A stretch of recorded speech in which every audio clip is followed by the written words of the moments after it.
হাইকোর্টের অনুমতি নিয়ে মালদার মোথাবাড়িতে পৌঁছলেন রাজ্যের বিরোধী দলনেতা শুভেন্দু অধিকারী। সরাসরি সেই ছবি আপনাদের দেখাবো। এলাকার ক্ষতিগ্রস্ত মানুষের সঙ্গে কথা বলছেন তিনি। আমাদের প্রতিনিধি করুণাময় সিংহ রয়েছেন আমাদের সঙ্গে সরাসরি। করুণাময়,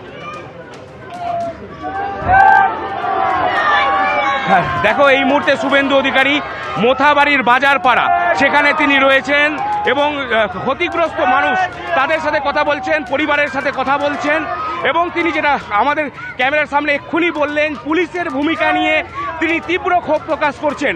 মোথাবাড়ি এবং জঙ্গিপুরের যে ঘটনা, সেই ঘটনায় পুলিশি নিষ্ক্রিয়তার জন্যই এই বারবারন্ত বলে তিনি অভিযোগ করছেন।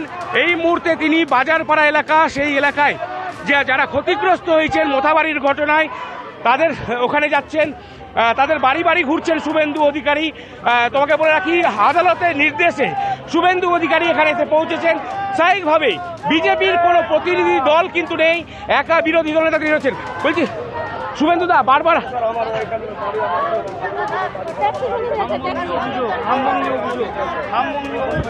বলছি বারবার আপনাকে আদালতের অনুমতি নিয়ে আসতে হচ্ছে। ক্ষতিপূরণ নেই? হ্যাঁ আছে আছে। কি নাম? অবনী চৌধুরী। দিলীপ রবি দাস আমার নাম। অবনী চৌধুরী আপনি? আর আপনার? আমার নাম দিলীপ রবি দাস। দিলীপ রবি দাস। সুদাম ঘোষ আর কি? দেখো এলাকার মানুষ যারা ক্ষতিগ্রস্ত হয়েছেন তাদের সাথে কথা বলছেন, সাহায্য তুলে দিচ্ছেন তিনি নিজের হাতে।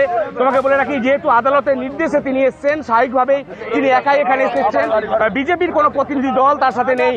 বলছি দাদা, বারবার আপনাকে আদালতের অনুমতি নিয়ে আসতে হচ্ছে, কি বলবেন?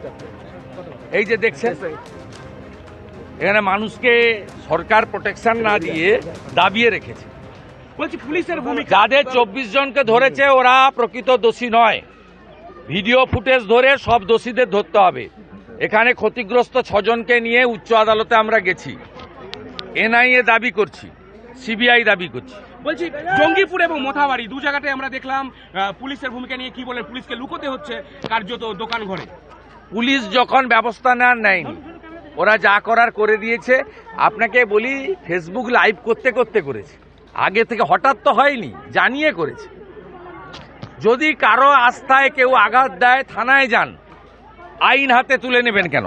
যে 86টি লোকটাকে ক্ষতিগ্রস্ত করলেন, হিন্দু পরিবার এবং দোকানকে, এরা তো কোনো দোষ করেনি। কেন এই গরিব লোকগুলো, আপনারা এখানে মেজরিটি, আমাদের হিন্দুরা এখানে মাইনরিটি, তো কেন এই অত্যাচারটা হবে? এটা দেখার দায়িত্ব কার? আমরা এদের পাশে আছি।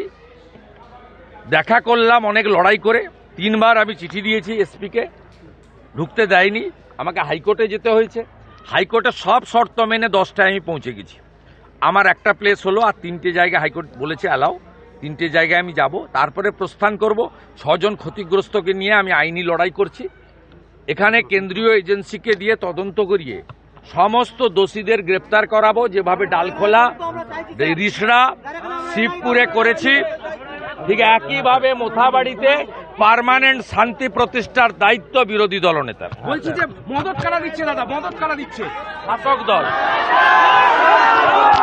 শুভেন্দু অধিকারী এই মুহূর্তে বাজার পাড়ায় ছিলেন, বাজার পাড়া থেকে তিনি বেরোচ্ছেন মোথাবাড়ি আরেকটি জায়গা যেখানে এই হামলার ঘটনা ঘটেছিল, ক্ষতিগ্রস্ত হয়েছেন মানুষ, সেখানে তিনি যাবেন। এবং তোমাকে বলে রাখি, তিনি যেটা দাবি করছেন যে এই ঘটনা মোথাবাড়ি এবং জঙ্গিপুর যে ঘটনা ঘটেছে, সেই ঘটনা কেন্দ্রীয় সংস্থা অর্থাৎ এনআইএ দিয়ে তদন্ত হওয়া প্রয়োজন বলে তিনি মনে করছেন। এনআইএ তদন্তের দাবি করছেন শুভেন্দু অধিকারী। সুপর্ণা, ধন্যবাদ করুণাময়।